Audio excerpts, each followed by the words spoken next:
오늘 말씀을 저희가 보면 스바의 여왕이 솔로몬을 방문한 그러한 장면의 말씀입니다. 1절에 보면 그냥 스바의 여왕이 여호와 이름으로 말미암아 솔로몬의 명성을 듣고 와서 어려운 문제로 그를 시험하고자 하여 예루살렘에 이르니 단지 이렇게만 써 있어요. 근데 이제 세상 사람들은 이 얘기를 듣고 뭐라고 연결을 지어야 된다라고 생각을 했냐면 성경에는 안 나와요. 근데 이디오피아의 뭐 이렇게 신화나 역사서에 보면 솔로몬과 스바의 여왕이 사랑해서 애를 낳습니다. 그 진짜인지 가짜인지 몰라요. 그러다 보니까 우리의 시선이 스바의 여인이 솔로몬을 방문한 게 사랑하기 때문에, 사랑하려고 그게 목적인가? 뭐 이런 생각을 하기가 쉬워요. 그게 목적이었을까요? 스바의 왕의 방문의 목적이 그거였을까요? 하여튼 스토리는 이렇게 돼요. 세상의 이야기의 스토리는 솔로몬이 마음에 들어 했어요, 그 여자를. 근데 스바의 왕이 바로 받아들이지 않습니다. 그래서 솔로몬 왕이 한 가지 꾀를 냈어요. 당신은 우리의 손님이기 때문에 내가 주는 것과 내가 마시게 하는 것만, 허락된 것만 먹고 마실 수 있습니다. 혹시 먹고 마시고 싶은 게 있으면 나한테 얘기를 하시면 제가 허락하겠습니다. 그게 조건이었어요. 근데 만약에 어기면 내가 하라는 대로 해야 됩니다 라는 조건을 걸었대요. 그리고는 이 저녁 식사 때 이 여인에게 향신료가 잔뜩 들은, 지금으로 하면 MSG죠. 그죠? 미원이 잔뜩 들은 음식을 준 거예요. 저녁이 되니까 뭐 할까요? 목이 마르겠죠. 그러니까 이 여인이 물을 먹고 싶은데 물어볼 사람은 없고, 그래서 물을 마신 거예요. 이 여인이 허락을 안 받고. 근데 솔로몬이 딱 기다리고 있다가 당신 어겼습니다. 이제 내가 하라는 대로 해야 됩니다. 그게 뭐냐면 오늘 밤 저랑 함께 지내야 합니다 해가지고 갑자기 스토리가 레일알로 바뀌죠. 성경에 나온 얘기는 아니에요. 그리고 첫날 밤을 지낸 후에 솔로몬이 그 여인에게 반지를 주면서 당신이 고국으로 돌아갔을 때 혹시 내 애를 낳는다면 이걸 증표로 삼으세요 했는데, 실제 시바 여왕이 고국으로 돌아가서 아기를 낳습니다. 아들을 낳아요. 그래서 그 아들이 22살이 되었을 때 그 반지를 주면서 아들을 솔로몬에게 보냅니다. 이게 네 아버지가 너에게 준 반지다. 근데 솔로몬에게 그 아들이 왔을 때 솔로몬은 반지를 볼 필요도 없다고 그랬어요. 너는 내 아들이구나. 얼마나 닮았으면 그랬을까요? 그 아들의 이름이 메넬리크 1세인데 뭐 이름까지 있어요. 솔로몬은 이 아들을 후계자로 삼고 싶었지만 이스라엘 사람들이 원하지 않았습니다.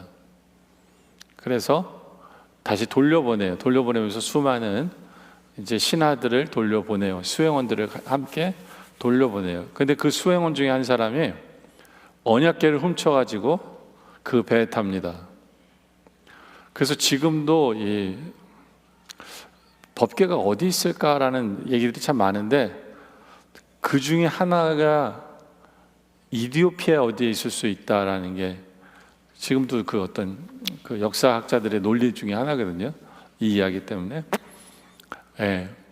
근데 이 아들이 이제는 그 이스라엘 그 군대를 이끌고 들어가서 나라를 세웁니다. 나라를 굳건하게 세워서 그 나라가 하나님의 나라로 제대로 설 수 있는, 그래서 그 나라가 어떤 면에서는 첫 번째로 아프리카의 하나님의 나라로 쓰게 되고 나중에 복음 증거도 굉장히 쉽게 되고 하는 이유가 실제로 고고학적으로도 첫 교회가 거기 있어요. 이디오피아의 첫 교회가 거기 있습니다. 근데 문제는 뭐냐면 이 스토리를 사람들은 자꾸 솔로몬과 스바 여인의 사랑 이야기로 이렇게 자꾸 보려고 해요. 그리고 아가서에 나온 여인도 이 여인이다라고 얘기하는 학자들도 있어요. 예, 근데 아닐 거예요. 왜냐하면 아가서를 자세히 보면 왕족이 아니거든요, 여자가. 예. 근데 그럼 성경은 우리에게 이 사실을 왜 알려주는 거고, 뭐에 대한 얘기를 하는 거냐, 뭐가 중요한 거냐, 우리는 그걸 좀 보려고 해요. 성경이 얘기한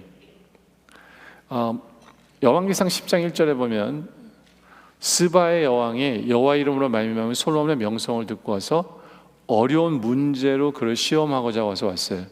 그러니까 무슨 말이냐면 솔로몬이 지혜롭다 해서 솔로몬 자기가 가진 문제를 가지고 솔로몬에게 와서 그 답을 얻으려고 온 거예요. 이게 본질입니다. 뭐 물론 이 여인뿐만이 아니라 다른 사람들도, 많은 사람들이 그래서 찾아왔어요.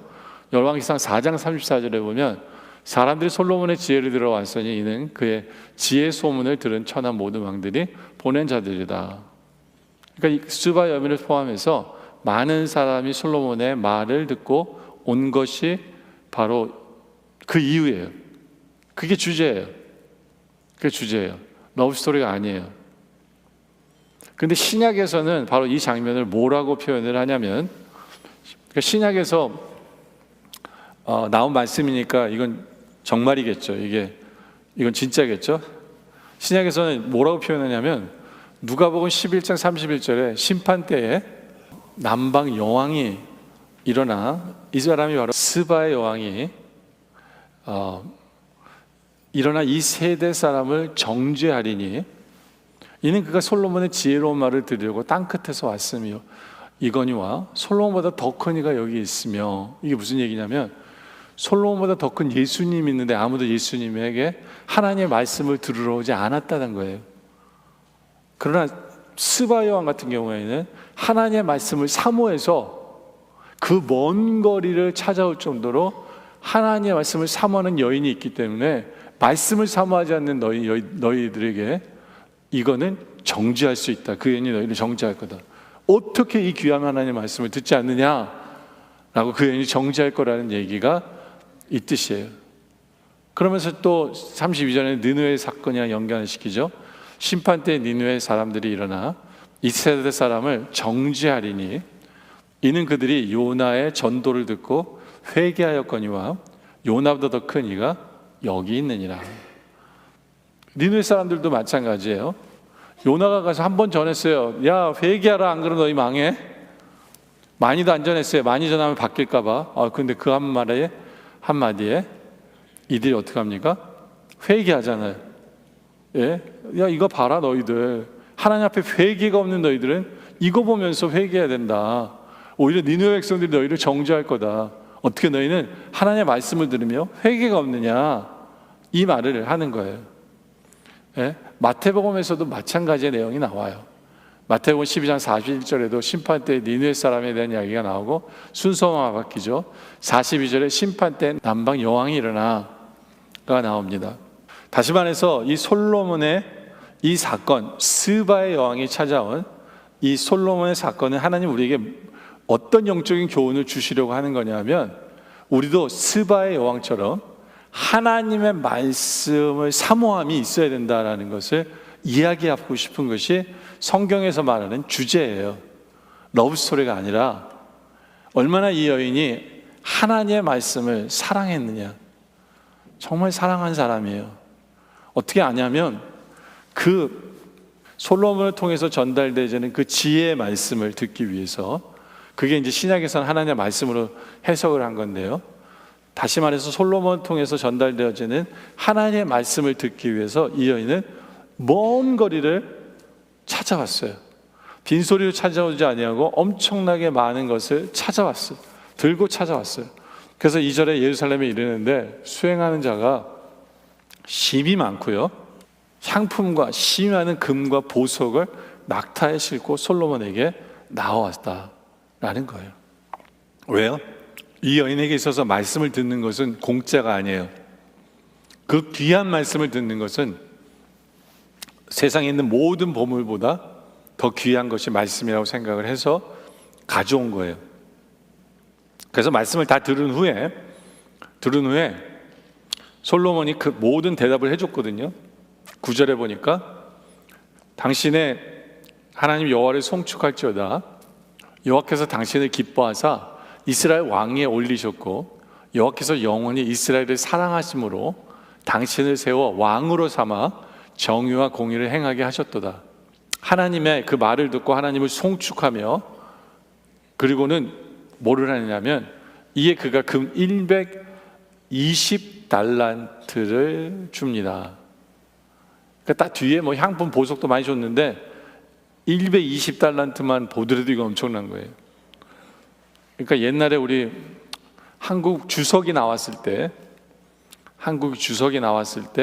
그 당시에 금 가치로 100억 가량 되는, 아니요 1000억 가량 되는 금의 액수예요. 1000억 가량 되는 액수.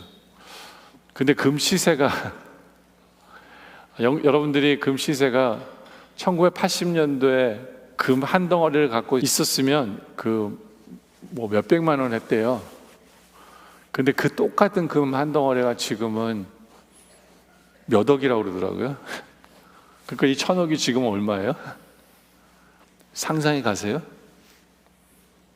이 여인은 하나님의 말씀을 귀한 걸 알기 때문에 1000억이나 되는 그 재물을 드리면서 그 말씀을 들었어요. 하나님의 말씀을 사모하지 않고서는 말이 안 되는 거예요. 이상하게 이 세상 사람들은요, 우리 믿는 사람들이 잘못 길들인 것도 있어요. 말씀은 공짜로 듣는 거라고 생각하는 경우 참 많은 것 같아요. 여러분도 그렇습니까? 제가 영락교 온 지 얼마 안 됐을 때 여름학교를 했었어요. 여름학교를.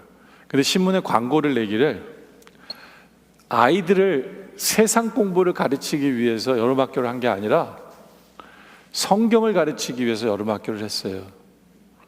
그래서 세상 사람들은 세상의 공부를 위해서 돈을 내고 과외를 하는데, 여러분들은 여러분의 자녀에게 성경을 가르치기 위해서 돈을 내고 가르치기를 싶지 않습니까? 이렇게 질문을 하면서 얼마입니다. 그리고 저희 교회는 이번 여름에 자녀들에게 이렇게 성경을 가르칠 것입니다 라고 광고를 냈어요. 그래서 모집을 했습니다. 많이 어플라이 했을까요? 여름학교 못했어요. 사람들이 신청을 안 해서. 사람들 머릿속에 성경은 공짜로 배우는 거지 돈 내고 배운다고 생각 안 해요. 이게 말이 됩니까? 그 귀한 말씀을, 하나님의 말씀을 사모한다면 일확천금을 줘서도 배우고 싶어야 되는 게 그게 말씀이잖아요. 그렇잖아요. 자녀들에게는 세상 공부를 가르치는 게 더 중요했어요, 여름에.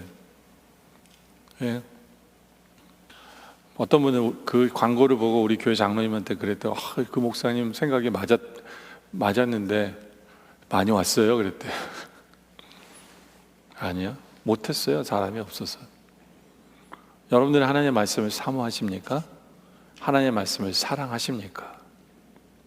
스바야니는 하나님의 말씀을 사랑했어요. 바로 그거에 대한 이야기를 나누려고 합니다. 그래서 오늘 설교 제목이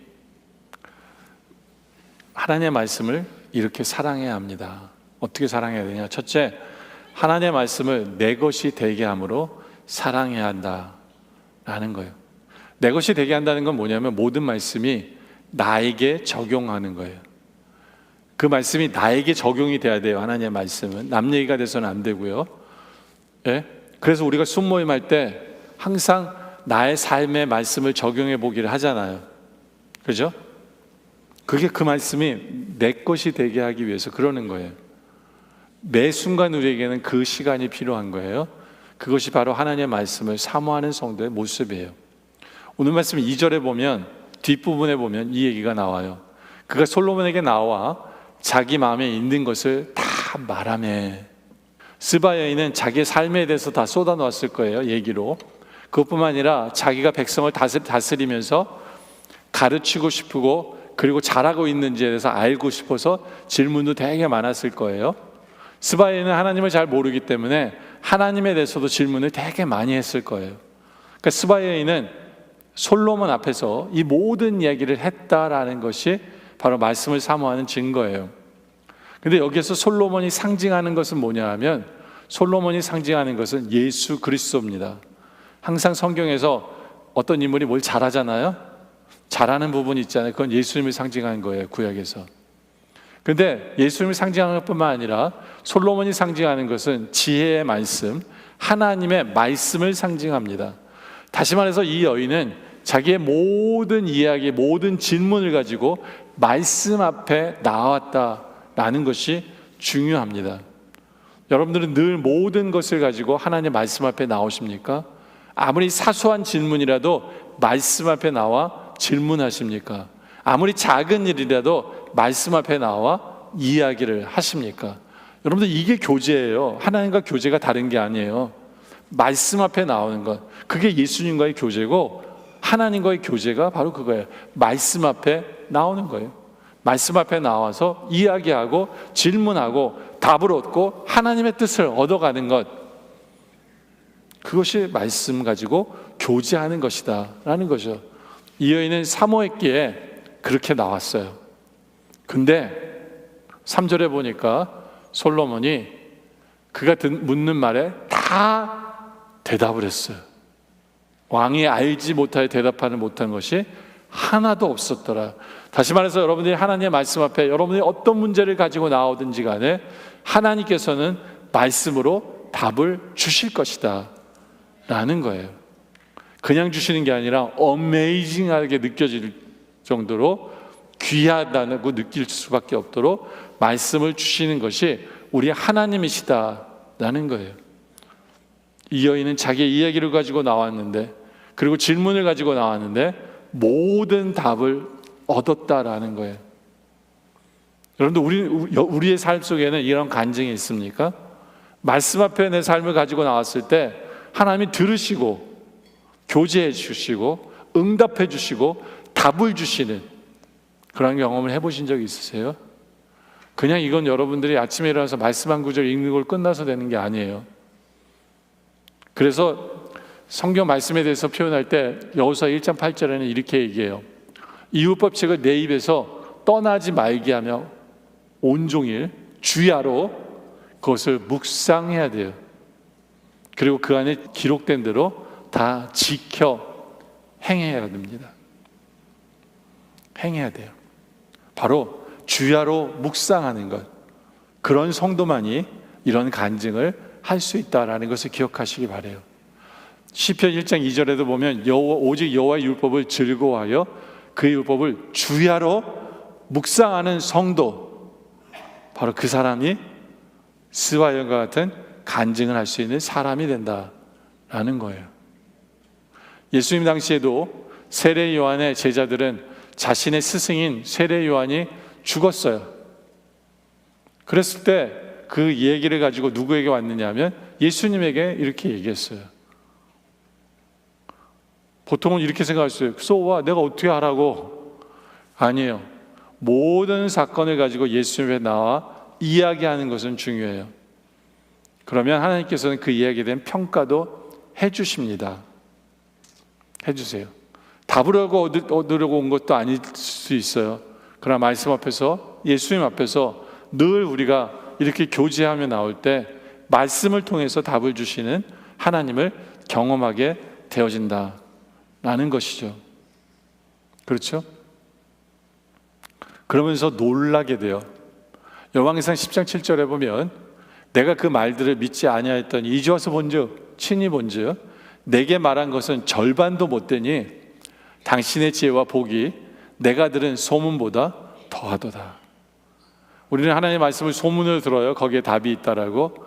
근데 실제로 말씀 앞에 와보면 그 안에 있는 지혜와 위로와 능력 앞에서 우리는 놀랄 수밖에 없어요.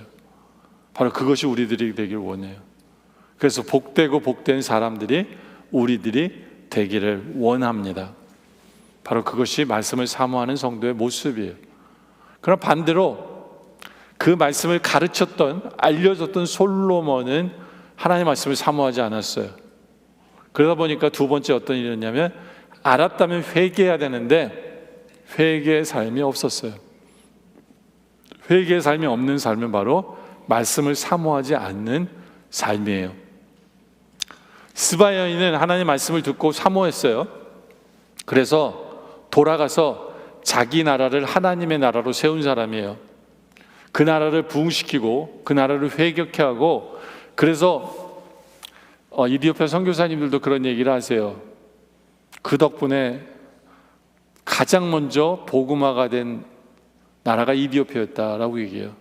세상에서 가장 먼저 지어진 교회가 그곳에 있다라는 이야기를 합니다. 스바 여왕의 영향이죠. 한 여인이 말씀 앞에서 깨어지고 제대로 회개를 했을 때 그런 일이 벌어지는 거예요. 그러나 반대로 그것을 가르친 솔로몬은 회개가 없었어요. 어떻게 알아요? 말씀을 통해서 왕은 이렇게 살아야 된다라고 하나님은 분명히 말씀을 주셨는데, 그것을 알고 있는 솔로몬은 회개가 없었어요. 오히려 더 나갔어요. 첫째, 그 모습은 뭐냐면 말을 많이 뒀어요. 보세요. 여왕기상 10장 28절에 보면 솔로몬의 말들은 애굽에서 들어왔으니 왕의 상인들이 값주고 산 것이에요. 여기 보면 왕의 상인들이, 그러니까 누가 산 거예요? 왕이 말을 산 거예요. 그 나라에 그냥 말이 많이 들어온 게 아니라 왕이 돈 주고 엄청나게 사온 거예요. 그래서 애굽에서 들어온 병거는 한 대에 은 600세겔이요, 말은 한 필에 150세겔이라. 이와 같이 햇사람의 모든 왕과 아람 왕들에게 이것들을 대파이기로 하였더라. 그 돈 주고 사왔어요. 근데 신명기서 17장 16절에 보면 하나님 분명히 이렇게 말씀하시거든요. 그는 병마를 많이 두지 마라. 병마를 많이 얻으려고 그 백성을 애굽으로 돌아가게 하지 말아라 라고 얘기하셨어요. 근데 애굽에서 잔뜩 사왔어요. 그러니까 이 말을 많이 드리는 건 두 가지의 죄를 짓는 거예요. 첫째는 말은 병력을 의미하거든요. 말을 의지하지 말고 하나님을 의지해야 되는데 솔로몬은 말을 의지하기로 결정을 내렸어요. 이것이 회개해야 돼요. 여러분들, 우리가 하나님만 의지하고 계십니까? 아니면 돈을 더 의지하고 계세요? 회개해야 돼요. 또 하나는 애굽이에요. 솔로몬의 죄는 애굽으로도 많은 사람을 불러들임으로 말미암아 애굽 사람들이 말을 훈련시킨 것뿐만 아니라 애굽 사람들이 이스라엘에게 우상을 가르치게 되었어요. 바로 이것, 바로 왕의 죄로 인하여, 회개치 않는 죄로 인하여 우상으로 병들게 된 그 나라. 두 번째는 왕은 금이나 은을 많이 모아서는 안 돼요. 그게 신명기서 17절에 나와요. 뒷부분에 나오죠. 자기 자금을 많이 쌓지 말아라 라고 얘기합니다. 근데 솔로몬 때 가장 많은 금을 갖고 있었어요. 아마 세계에서 가장 많은 금을 가지고 있었을 거예요, 솔로몬이. 여러분들 옛날 영화 보면 다이 하드라는 영화 보신 거 있으세요? 거기 보면 뉴욕 그 뱅크 밑에 정말 수천 톤의 금이 실어져 있어가지고 나중에 나르는데 1톤 트럭에 가득 해가지고 정말 엄청나게 많은 그 금을 도둑질해 나가잖아요. 근데 그 금보다도 솔로몬 때 더 많았대요. 이해가 되세요? 예? 왜냐하면 매년 드리는 세금만, 세입금의 무게가 14절에 보니까 금 666달란트예요. 아까 제가 100 얼마였다고 그랬죠? 그 지혜, 그게 1000억이거든요. 그럼 이게 6배 반, 그게 매년 걷어들이는 세금이에요. 상상이 가세요? 하나님은 금을 많이 갖지 말라 그러는데 솔로몬은 더 가져요. 근데 왜 하나님은 왕은 금을 갖지 말라 그랬을까요? 두 가지 이유 때문에 그래요. 그건 뭐냐면, 첫째로는 이 물질은 우리에게 욕심을 갖게 만들어요. 더. 그래서 솔로몬은 결국에는 나라가 두 쪽 나누게 된 이유가 뭐예요? 솔로몬이 왕으로 있을 때 백성들에게 세금을 너무 많이 걷어들였기 때문에 백성들이 나는 그러면 못 삽니다 라고 요청한 거예요. 세금을 그렇게 걷지 않기로 약속하면 당신의 백성이 되겠습니다 라고 한 거거든요. 근데 그 아들도 더 걷겠다고 얘기했잖아요. 여러분들, 이 물질은요, 더 욕심을 부리게 만들어요. 그리고 회개해야 되는 또 이유는 뭐냐면 만족함이 없어요. 만족함이 없어요. 솔로몬은 자기가 가진 모든 것을 다 금으로 씌웠어요. 금으로 씌운 게 아니라 그냥 금덩어리였어요.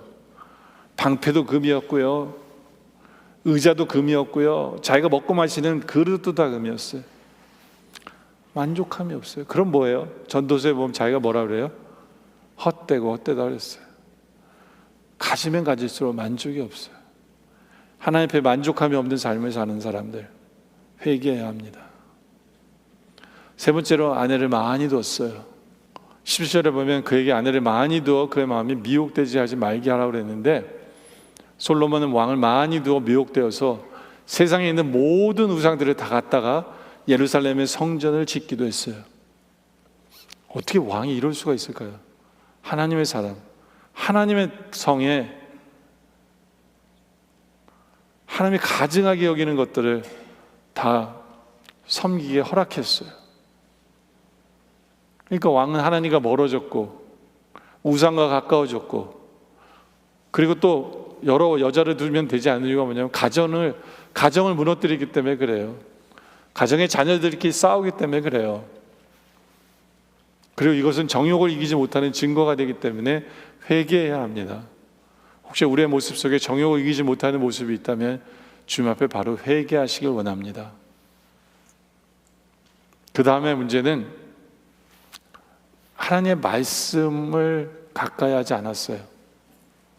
그게 네 번째죠. 왕은 율법책을 항상 자기 옆에 두고 읽어야 했는데 그러지 못했어요. 솔로몬은 자기 지혜를 의지하기에 바빴어요. 그러다 보니까 나중에는 정치도 자기의 지혜로 자기의 뜻을 이루는 정치를 합니다. 그러나 그의 아버지 다윗은 그러지 않았어요. 평생을 살면서 하나님의 말씀을 가까이 했어요. 주야로 묵상해야 된다고 얘기한 사람이 누군지 아세요? 솔로몬이었어요. 살고 보니까 이건 주야로 묵상해야만 하나님의 말씀을 들으며 사는 삶이 되는 것을 깨달은 사람이에요. 여러분은 어떠합니까? 그런 삶을 살고 계세요? 그렇지 않다면 회개해야 돼요. 이제 말씀의 결론을 내리죠. 여러분들은 하나님의 말씀을 사모하십니까? 하나님의 진리의 말씀을 듣기 위해 열심히 찾아오십니까? 하나님의 진리의 말씀을 듣기 위해 돈을 지불해서라도 여러분들은 듣고 싶습니까? 네? 여러분의 모습을 한번 생각해 보세요. 우리 교회에서는 이렇게 선교 교육받을 때 저희가 등록금은 대주거든요. 책값은 여러분들 내라고 그러고 어쩔 때는 반값을 대주고 해요. 근데 여러분들 왜 돈 내라고 그러는지 아세요? 말씀이 귀중해서? 아니에요. 낸 돈 아까워서 빠지지 말라고 그런 거예요. 뭔가 잘못됐죠, 그죠? 하나님 말씀이 사모해서 내가 풀리 내고 나갈래 이게 아니라 나중에 낸 돈 아까워서 끝까지 출소하게 만들기 위해서 돈을 사용하는 것. 하여튼 그래도 들어야 되니까 어쩌겠어요. 네? 다음부터는 돈 받습니다 이렇게는 안 할 거예요. 근데 생각해 보세요. 내가 진짜 하나님의 말씀을 사모하고 있는지, 그리고 하나님으로부터 응답받기 위해서 늘 주여로 내가 하나님의 말씀을 묵상하고 나의 삶을 아뢰고 질문하고 그래서 말씀을 통해 답을 얻고 살아가고 있는지, 그리고 말씀을 통해서 나에게 각 사람마다 다 다른 회개하라고 주시는 그 말씀 앞에서 회개하고 있는지, 바로 이런 제대로 된 모습을 통해 우리가 하나님의 말씀을 얼마나 사랑하는지를 드러내는 그런 우리 모두가 되어주시길 주님의 이름으로 축원합니다. 기도드리겠습니다. 아버지 하나님, 우리가 당당하게 하나님 말씀을 사모합니다, 사랑합니다라고 간증할 수 있는 우리들 되게 하여 주시옵소서. 그러기 위해 어디든지 찾아가는 우리들 되게 하여 주시옵소서. 하나님의 말씀을 보석보다 더 귀하게 여기게 하여 주시옵소서. 그리고 하나님의 말씀을 주야로 묵상함으로 말미암아 내 삶 속에서 답을 주시고 그렇게 우리를 인도하시는 그 인도하심을 받기 위해 주야로 묵상하는 우리들 되게 하여 주셔서 주야로 묵상하는 성도들에게 역시 하나님의 말씀은 귀하고 귀하다라고 간증이 나와 더 사모할 수밖에 없는 말씀 되게 하여 주시옵소서. 회개하라고 주신 말씀 앞에 바로 회개하게 하여 주시옵소서. 변화되게 하여 주시옵소서. 그리하여 무엇보다 하나님의 말씀을 사랑하는 우리 모두가 됨을 나타내게 하여 주시옵소서. 말씀 주심에 감사드리며 예수님의 이름으로 기도드립니다. 아멘.